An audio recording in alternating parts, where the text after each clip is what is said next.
আজকের পর্বের প্রথম যে অঙ্কটা দেয়া আছে এখানে বলা আছে যে 10টি সংখ্যার যোগফল 380, এদের প্রথম 4টির গড় 40, শেষ 5টির গড় 30 হলে পঞ্চম সংখ্যাটা কত।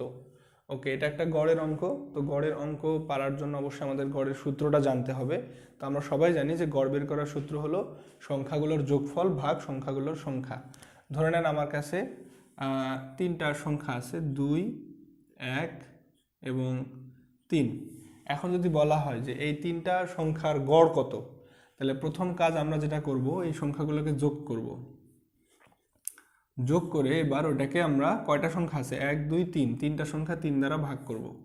তাহলে দেখেন যদি যোগ করি 4 আর 2 6, উপরে হয় 6 আর নিচে আছে 3, 3 দ্বারা 6কে ভাগ করলে হয় 2। তার মানে এই 2 হচ্ছে আমাদের এই যে 2, 1 এবং 3, 3টা যে সংখ্যা ছিল তার গড়। ঠিক আছে, এই 2 হচ্ছে আমাদের এই 3টা সংখ্যার গড়। আর এই 3টা সংখ্যার যোগফল করে আমাদের মোট কত আসছে বলেন দেখি? 6। এটা হলো মোট। ঠিক আছে, ওই 3টা সংখ্যার মোট হচ্ছে 6 আর গড় হলো কত? 2। এবার খেয়াল করেন আমাদের সংখ্যা ছিল কিন্তু 3টা, যেমন এই যে 6কে 3 দ্বারা ভাগ করে 2 পাইছে। এবার দেখেন এই যে আমাদের যে সংখ্যা, মোট যে সংখ্যা ছিল, ওই সংখ্যার পরিমাণ দ্বারা যদি আমরা আবার গড়টাকে গুণ দিই 3 দুকানে এই 6, তাহলে কিন্তু আবার আমার মোট চলে আসবে। কথা কি বোঝা গেছে? অর্থাৎ ধরেন বলা আছে যে 4টি সংখ্যার গড় হচ্ছে 15। ধরে নেন এটা বলা আছে যে 4টি সংখ্যার গড় হচ্ছে 15। 4টি সংখ্যার গড় কিন্তু 15 দেয়া আছে। তাহলে এখন বলেন তো এই সংখ্যাগুলোর যোগফল মোট কত হবে? তাহলে আমরা এই সংখ্যার পরিমাণ দ্বারা এই গড়টাকে আমরা গুণ করব। তাহলে 4 15 60, এই 60 হবে ওই যে 4টা সংখ্যা ছিল ওই 4টা সংখ্যার যোগফল। কথা কি বোঝা গেছে? তাহলে এবার আসেন যে এখানে বলছে 10টি সংখ্যার যোগফল 380, প্রথম 4টির গড় 40। তো প্রথম 4টির গড় 40 আছে, তাহলে আমরা কি ওখান থেকে মোটটা বের করতে পারবো না? এই যে এখানে যেমন 4টা সংখ্যার যোগফল ছিল 15, আমরা ওই সংখ্যা দ্বারা ওই গড়টাকে গুণ করে আমরা কিন্তু মোট পাইছি। তো এখানে বলছে 4টি সংখ্যার গড় 40, তাহলে এই 4 দ্বারা 40কে যদি আমরা গুণ করি তাহলে কোনো মোট পাবো না। তাহলে এই মোটটা আগে আমাদের বের করতে হবে। এখানে বলা আছে 4টি সংখ্যার গড়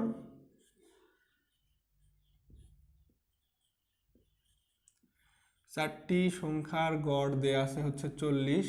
তাহলে 4টি সংখ্যার এবার আমরা মোট বের করব। তাহলে মোট করতে গেলে কি করতে হয়? গুণ করতে হয়, অর্থাৎ ওই সংখ্যা দ্বারা ওই গড়কে আমরা গুণ করব। তাহলে 40 গুণন 4, তাহলে কত হয়? 160। অর্থাৎ যে 4টি সংখ্যার গড় 40, ওই 4টি সংখ্যা মোট করলে যোগ করলে কত পাওয়া যায়? 160 পাওয়া যায়। এবার আসেন শেষ 5টির গড় আবার বলা আছে 30। তাহলে এবার যদি আমরা ওই 5টি সংখ্যার গড় থেকে আবার যদি আমরা মোট বের করতে চাই, তাহলে একই নিয়ম, যে 5টি সংখ্যার গড় 30, তাহলে 5টি সংখ্যার মোট হবে ওই 30-এর সাথে আমাদেরকে 5 গুণ করতে হবে, তাহলে 150।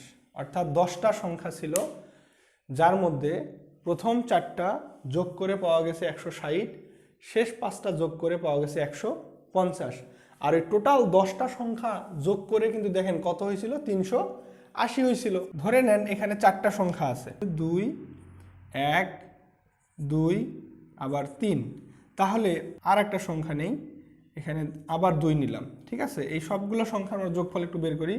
2 আর 1 3, 3 আর 2 5, 5 আর 3 8, 8 আর 2 10। আচ্ছা, এখানে এই যে 5টা সংখ্যা আছে, এই 5টা সংখ্যার যোগফল আমরা কত পাইলাম? 10 পাইছি। তাহলে এখন যদি আমি আপনাকে বলে দেই যে এই যে প্রথম যে 2টা সংখ্যা আছে তাদের যোগফল দেখেন 2 আর 1 3, আর শেষের যে 2টা সংখ্যা আছে তাদের যোগফল হচ্ছে 5। তাহলে মাঝখানের সংখ্যাটা কত? খুবই সহজ, সবগুলা সংখ্যার যোগফল হচ্ছে 10। প্রথম 2টা সংখ্যার যোগফল 3, শেষের 2টা সংখ্যার যোগফল 5। তাহলে দেখেন তো 5 আর 3 কত হয়েছে? 8 হয়েছে না? তাহলে আর একটা সংখ্যা অবশ্যই, কারণ আমাদের সবগুলো সংখ্যার যোগফল কত? 10। তাহলে অবশ্যই আমাদের 10 হতে, এই যে 5 আর 3 8, 10 হতে আর বাকি লাগে 2, তার মানে ওই সংখ্যাটা হবে কত? 2। ঠিক একই নিয়মে আমরা এখানেও বের করব। এখানে আমাদের প্রথম 4টার মোট আমরা বের করছি 160, শেষ 5টির মোট বের করছি 150।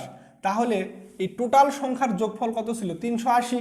তাহলে 380 থেকে এই 2টা সংখ্যা যোগ করে যদি আমরা বাদ দিয়ে দেই, তাহলেই কিন্তু আমরা এই যে পঞ্চমতম সংখ্যাটা পাবো। তাহলে দেখেন আমরা এখানে এটার মোট করব, ঠিক আছে। এই যে দেখেন 4 আর 5 9, তাহলে 9টি সংখ্যার,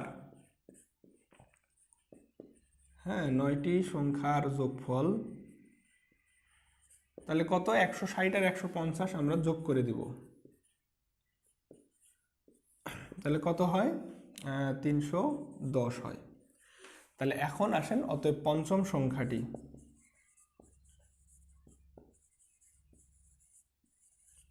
তাহলে পঞ্চম সংখ্যাটা কত হবে, এই যে আমাদের যে টোটাল যোগফল ছিল 380, ওখান থেকে আমাদের 310 বিয়োগ করে দিতে হবে, তাহলে আমরা পাবো হচ্ছে 70।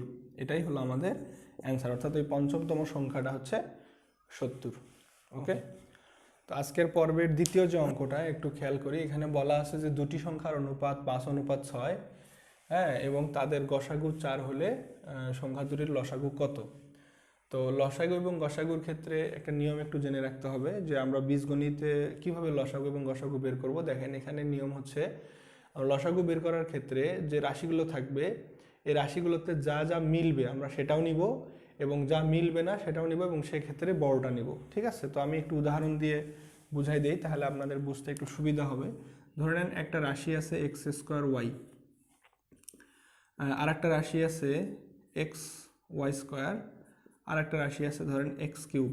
তো এই তিনটা রাশির ক্ষেত্রে আমরা যদি লসাগু বের করতে চাই, তাহলে নিয়ম হলো এই তিনটা রাশির ক্ষেত্রে যা যা মিলবে এবং সেটাও নিতে হবে, এবং যা মিলবে না সেটাও নিতে হবে, এবং সেক্ষেত্রে বড়টা নিব। তাহলে দেখেন আমরা যদি এই তিনটার লসাগু বের করি, তাহলে একটু খেয়াল করেন যে এইখানে দেখেন এক্স, প্রথমে এক্স ধরলাম, দেখেন যে এক্স কি তিনটাতেই আছে না, তার মানে এক্স মিলে গেছে, এটা নিতে হবে, না মিললেও নিতে হবে। তো যেহেতু এক্স মিলছে এই জন্য আমরা নিব, এবং এই ক্ষেত্রে কোনটা নিব, বড়টা। দেখেন তো এক্সের উপর পাওয়ার এখানে 2, এখানে এক্সের উপর কিছু নেই মানে 1 আছে, আর এখানে এক্সের উপর পাওয়ার 3 আছে, তাহলে এখানে সবচেয়ে বড় কোনটা, এক্সের উপর পাওয়ার 3, তাহলে আমরা এক্সের উপর পাওয়ার 3 নিব।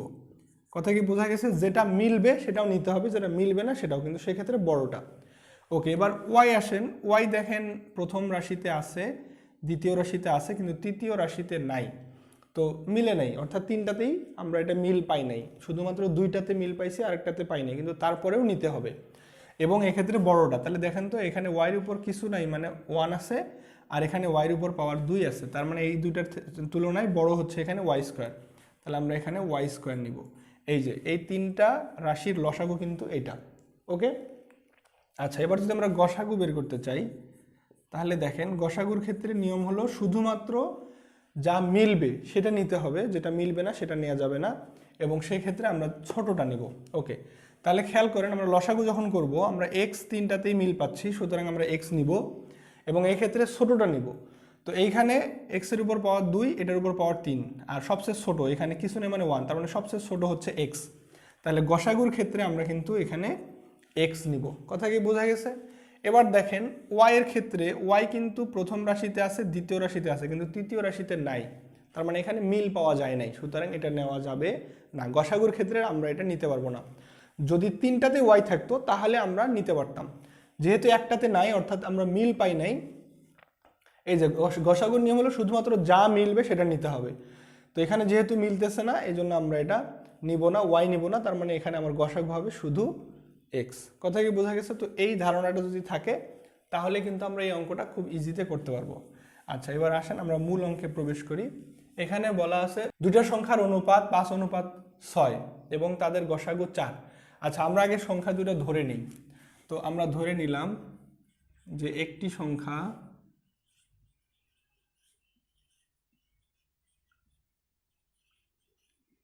এই যে 5x, ঠিক আছে, আমরা সংখ্যাটা ধরে নিলাম। আমাদের যে অনুপাত দেওয়া আছে ওই অনুপাত দিয়েই আমরা সংখ্যাটা ধরে নিব, অর্থাৎ অনুপাতের যে সংখ্যা, এখানে যদি 3 থাকতো 2 থাকতো তাহলে কিন্তু আমরা 3x ধরে নিতাম আর 2x ধরে নিতাম। এখানে যদি 4 এবং 6 থাকতো তাহলে একটা 4x ধরতাম, একটা 6x ধরতাম। বোঝা গেছে? এখানে যা থাকবে আমরা তার সাথে x নিয়ে আমরা সংখ্যাটাকে ধরে নিব। আচ্ছা, তাহলে একটা সংখ্যা হচ্ছে 5x ধরলাম, আর একটা সংখ্যা ধরবো কত, 6x। এই যে দুটা সংখ্যা পাইলাম, তাহলে আমরা এই দুটো সংখ্যার ক্ষেত্রে এবার গসাগু বের করব। হ্যাঁ, এই দুটো সংখ্যার ক্ষেত্রে একটু গসাগু বের করি দেখি তো। পারি কিনা ওই নিয়ম অনুযায়ী। তাহলে দেখেন গসাগুর ক্ষেত্রে কি বলা ছিল, শুধুমাত্র যা মিলবে সেটা নিতে হবে এবং এক্ষেত্রে ছোটটা। আচ্ছা এবার একটু মিলাই দেখি, দেখেন তো এই যে 5 আছে প্রথম রাশিতে, দ্বিতীয় রাশিতে কি 5 আছে? নাই, তাহলে কিন্তু নেওয়া যাবে না। দেখেন তো দ্বিতীয় রাশিতে 6 আছে, এই 6 কি প্রথম রাশিতে আছে? নাই, তাহলে কিন্তু আমরা এটাও নিতে পারবো না। এবার এক্স এর দিকে আসেন, তাহলে এক্স কিন্তু এটাতেও আছে এটাতেও আছে, সুতরাং যেহেতু দুইটাতেই এক্স আছে তাহলে আমরা এক্স নিতে পারবো, এক্ষেত্রে ছোটটা। তো এখানে দুইটারই মান সমান, এটার উপরেও কিছু নাই মানে 1, এটার উপরেও কিছু নাই মানে হচ্ছে 1, তার মানে এখানে দুইটা এক্সেরই মান সমান, আমরা যে কোনো একটা নিলেই চলবে। তার মানে এই যে আমরা দুইটা সংখ্যা যে ধরে নিলাম, এই দুইটা সংখ্যার গসাগু আমরা পাইলাম হচ্ছে এক্স। কথা কি বোঝা গেছে? আচ্ছা এবার দেখেন আমাদের যে দুইটা সংখ্যা দেয়া ছিল ওই দুইটা সংখ্যার গসাগু কিন্তু কত ছিল? 4। তাহলে এখানেও আমরা একটা গসাগু পাইলাম এক্স, আবার ওখানে একটা গসাগু দেওয়া আছে 4। তাহলে একই জিনিস যখন দুইটা আসে তখন প্রশ্ন মতে একটা সমান আর একটা লিখতে হয়, এটাও গসাগু ওইটাও গসাগু একই জিনিসের, তাহলে সেক্ষেত্রে আমরা লিখব প্রশ্ন মতে। তাহলে প্রশ্ন মতে আমরা লিখতে পারি কি এক্স ইকুয়াল এই যে 4। কথা কি বোঝা গেছে?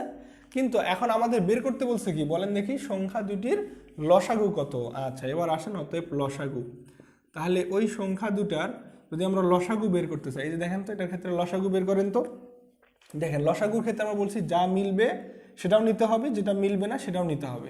তাহলে 5 এখানে আছে এখানে নাই, মিলে নাই, কিন্তু তারপরেও নিতে হবে, এই জন্য আমরা 5 নিলাম।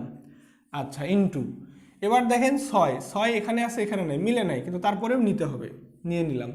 এরপরে এক্স মিলছে, মিললেও নিতে হবে, না মিললেও নিতে হবে। তাহলে এক্স যেহেতু মিলে গেছে আমরা এখান থেকে একটা এক্স নিলাম, বলছে ছোটোটা, যেহেতু দুইটা সমান ছোট বড় নাই, সুতরাং যে কোনো একটা নিলেই হবে।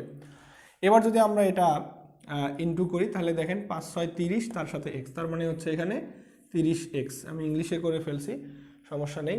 এবার আসেন আমরা যদি এই এক্স এর মান আমরা কত পাইছি 4, এই এক্স এর মানটা যদি আমরা এখানে বসাই দেই তাহলে কিন্তু আমাদের অ্যান্সার বের হয়ে আসবে। তাহলে আমাদের অ্যান্সার হবে 120, এটাই হলো অ্যান্সার, অর্থাৎ এটাই হলো এই সংখ্যা দুইটা লসাগু। বোঝা গেছে? তো আজকের পর্বের আমাদের যে তৃতীয় অঙ্কটা এখানে দেয়া আছে যে a³ প্লাস 3√3 এর উৎপাদক নিচের কোনটা। হ্যাঁ, এটা একটা উৎপাদকের বিশ্লেষণ বীজগাণিতিক রাশি। তো চলেন দেখি আমরা কিভাবে আসলে অঙ্কটা করব। তো এখানে দেখেন আমাদের প্রদত্ত রাশিটা কি দেয়া ছিল a³ প্লাস 3√3। তো a³ ঠিক থাকলো, এখানে দেখেন এই যে 3√3 যে আছে এটাকে কিন্তু আমরা √3 উপরে কিউব দিয়ে লিখতে পারি। কিভাবে লিখতে পারি চলেন আমরা সেটা একটু বুঝি। আচ্ছা এই যে দেখেন √3 উপরে কিউব, এটার অর্থ হলো এই √3 কয়টা আছে? 3টা আছে গুণ অবস্থায়। বোঝা গেছে? কোনো কিছুর উপরে পাওয়ার থাকা মানে হলো ওই সংখ্যাটা ততবার আছে গুণ অবস্থায়, এটা বোঝায়। হ্যাঁ, যেমন ধরেন 2 এর উপরে স্কোয়ার মানে এই 2 কয়টা আছে? 2টা গুণ অবস্থায় আছে, যে 2টা 2 গুণ অবস্থায় আছে, এই জন্য 2 এর উপর স্কোয়ার করলে 2 দুগুণে 4 হয়। একই রকমভাবে √3 উপরে কিউব মানে √3 আমাদের কয়টা আছে? 3টা আছে, 3টা আছে। ওকে, তো আমরা তো জানি যে এ আর এ গুণ করলে কি হয়? স্কোয়ার হয়। একই রকমভাবে যদি আমরা বি আর বি গুণ করি তাহলে কি হবে? বি স্কোয়ার হবে। একই রকমভাবে যদি আমরা 2 এবং 2 গুণ করি তাহলে নিশ্চয়ই 2 উপরে স্কোয়ার হবে। একই রকমভাবে আমরা যদি এই 3 আর √3 এখানে 3টাই গুণ অবস্থায় আছে, তো আমরা যদি এই 2টা √3 গুণ করি তাহলে এই 2টা √3 এর গুণফল কি আসে? √3 উপরে স্কোয়ার আসে। আর তার সাথে কিন্তু দেখেন আর একটা √3 ছিল, সেটা আমরা এখানে লিখে দিলাম। আর আমরা জানি স্কোয়ারের রুট কি হয়? কাটা যায়। তাহলে এখানে থাকে 3 আর এই পাশে থাকে কিন্তু √3। তাহলে বোঝা গেছে যে দেখেন এই √3 উপরে কিউব মানে √3 উপরে কিউব মানে কিন্তু 3√3। তার মানে এই 3√3 মান যা √3 উপরে কিউব দিলেই তার মান তাই আসে। সুতরাং এই উৎপাদকটা সহজভাবে বের করার জন্য আমরা কিন্তু 3√3 পরিবর্তে এই যে √3 উপরে কিউব লিখে দিছি।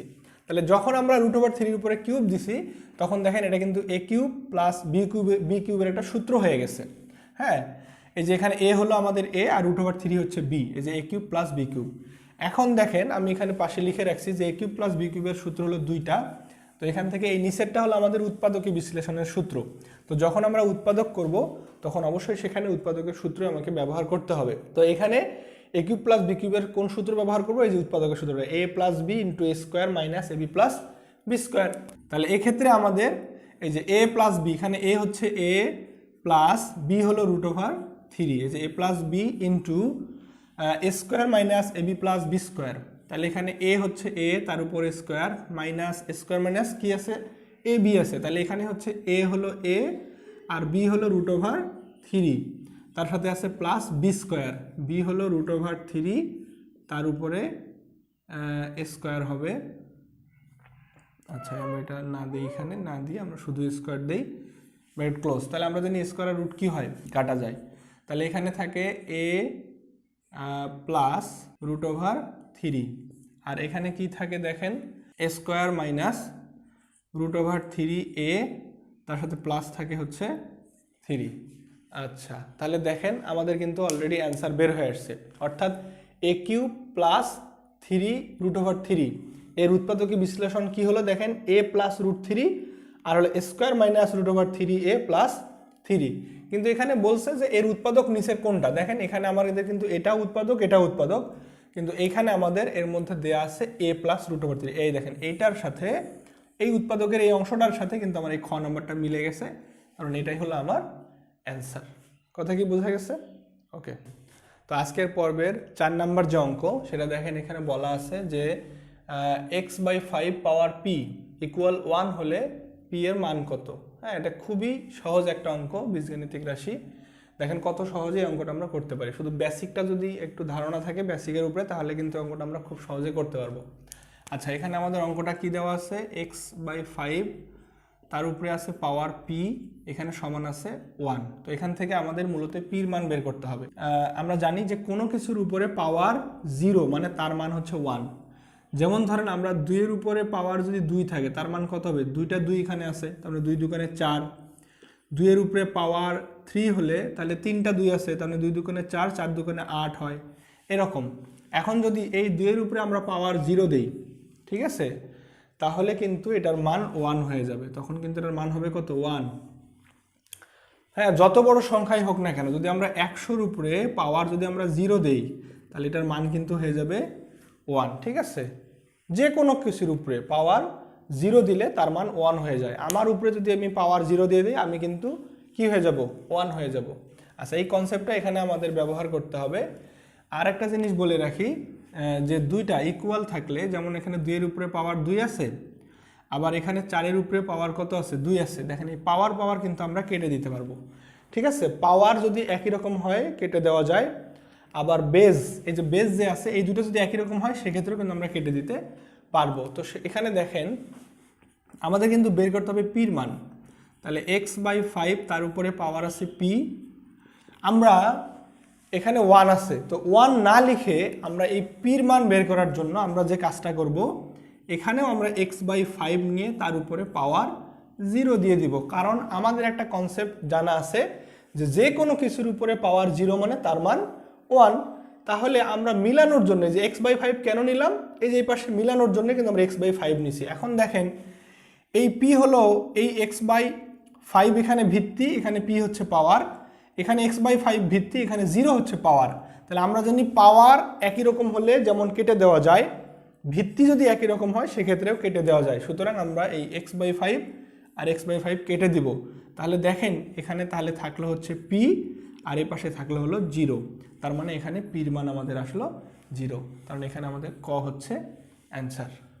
ওকে, আজকের পর্বের যে 5 নম্বর অঙ্ক সেটা দেখেন বলা আছে যে 4a + b 10a - b এবং 12a² b² এর গসাগু কত। তো এখানে টোটাল 3টা রাশি দেওয়া আছে, এটা একটা রাশি, এটা একটা রাশি এবং এটা একটা রাশি। তো দেখেন গসাগু বের করার নিয়ম, এর আগে আমি বলছিলাম যে শুধুমাত্র যা যা মিলবে সেটা নিতে হবে, এবং এক্ষেত্রে অবশ্যই ছোটটা। ওকে, তো আমরা প্রথম রাশিটার ক্ষেত্রে একটু আসি। দেখেন প্রথম যে রাশিটা এখানে আছে, প্রথম রাশি কি দেওয়া আছে যে 4 × a + b। তো এখানে দেখেন এই 4কে কিন্তু ভাঙানো যায়, হ্যাঁ, অর্থাৎ লসাগু বা গসাগু যাই করি না কেন এক্ষেত্রে আমাদের মৌলিক সংখ্যায় নিয়ে আসতে হবে। হ্যাঁ, কোনো সংখ্যাকে যেন ভাঙানো না যায় এই পর্যন্ত নিয়ে আসতে হবে। দেখেন আমরা এই 4কে ভাঙায় লিখব 2 × 2 এবং তার সাথে আছে a + b। দেখেন এখানে কিন্তু 2কে আর ভাঙানো যায় না, হ্যাঁ, এরকম পর্যায়ে নিয়ে আসতে হবে, তাহলে আমরা খুব সহজে কিন্তু করতে পারবো। আচ্ছা এরপরে আসেন দ্বিতীয় রাশি কি দেওয়া আছে, 10 × এ মাইনাস বি। একই রকমভাবে আমরা এটাকেও ভেঙে ফেলি, এই 10কে যদি আমরা ভাঙাই 5 × 2 হয়, তার সাথে আছে এ মাইনাস বি। দেখেন এখানে 5কে আর ভাঙানো যায় না, 2কে আর ভাঙানো যায় না, অর্থাৎ মৌলিক সংখ্যায় নিয়ে আসতে হবে। এবং তৃতীয় যে রাশিটা আমাদের আছে, তৃতীয় রাশিটা হচ্ছে 12 × a square minus B square. তো এই 12কে আমরা প্রথমে আগে ভাঙাবো। তো দেখেন আমরা যদি ভাঙাই 3 × 4 = 12, তাহলে 3 লিখলাম, এখানে 4 না লিখে, যে 3 × 4 = 12 হয়, আমরা 4 না লিখে আমরা একেবারে 4কেও ভাঙাই ফেলবো। তাহলে 4কে যদি ভাঙাই তাহলে হয় 2 × 2। এই যে এবার দেখেন 12, যে 3 × 2 = 6, 6 × 2 = 12। এখানে কিন্তু সবগুলো সংখ্যা মৌলিক হয়ে গেছে, এখানে এগুলোকে আর ভাঙানো যায় না। আর এখানে দেখেন এ স্কোয়ার মাইনাস বি স্কোয়ার, আমরা জানি স্কোয়ার মাইনাস বি স্কোয়ার একটা সূত্র আছে, সেটা হলো a + b × a - b। এখানে আমরা সূত্রটা লিখে ফেলবো, a + b × a - b।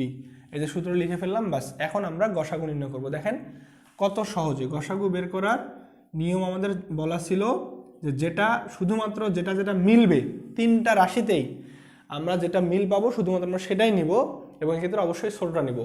আচ্ছা দেখেন আমাদের রাশি কিন্তু এটা একটা, এটা একটা, আর এটা একটা, এই 3টা রাশি থেকে আমরা মিলাই। প্রথমে আমরা মিলাবো 2। দেখেন 2 এখানেও আছে, এখানেও আছে, এখানেও আছে, তাই না? 3টাতেই 2 আছে। আমরা দেখবো এবার সবচেয়ে কম আছে কোথায়। দেখেন এখানে 2 আছে 2টা, এখানে 2 আছে 1টা, এখানে 2টা, তাহলে সবচেয়ে কম কোথায়? এই জায়গায় 1টা আছে। তাহলে আমরা প্রথমে 1টা 2 নিব, গুণ। এবার একটু দেখি, এবার দেখেন 5 কিন্তু এই রাশিতে আছে, এই রাশিতে নাই, সুতরাং যেটা মিলবে না ওটা আর নেওয়ারই দরকার নেই। 3 এখানে আছে, দেখেন এখানে নাই, এখানেও নাই, সুতরাং ওটাও নেওয়ার দরকার নাই। এবার দেখেন এইখানে আছে a + b, এই জায়গায় আছে a + b, এইখানে আবার কিন্তু a + b নাই। দেখেন এই যে এখানে a + b আছে, কিন্তু এখানে নাই। কিন্তু সবগুলোতে গসাগুর ক্ষেত্রে সবগুলোতেই থাকতে হবে, মানে মিল থাকতে হবে, কিন্তু মিল নাই, a + b নিতে পারবো না। a - b এখানে আছে, এখানে নাই, এখানেও আছে কিন্তু এখানে নাই, তার মানে a - bও আমরা নিতে পারবো না। তার মানে দেখেন আমাদের কিন্তু শুধু 2 আসতেছে, আর কিছুই কিন্তু আসে নাই। তাহলে এই 2 হলো আমাদের এই রাশিটার গসাগু। বোঝা গেছে?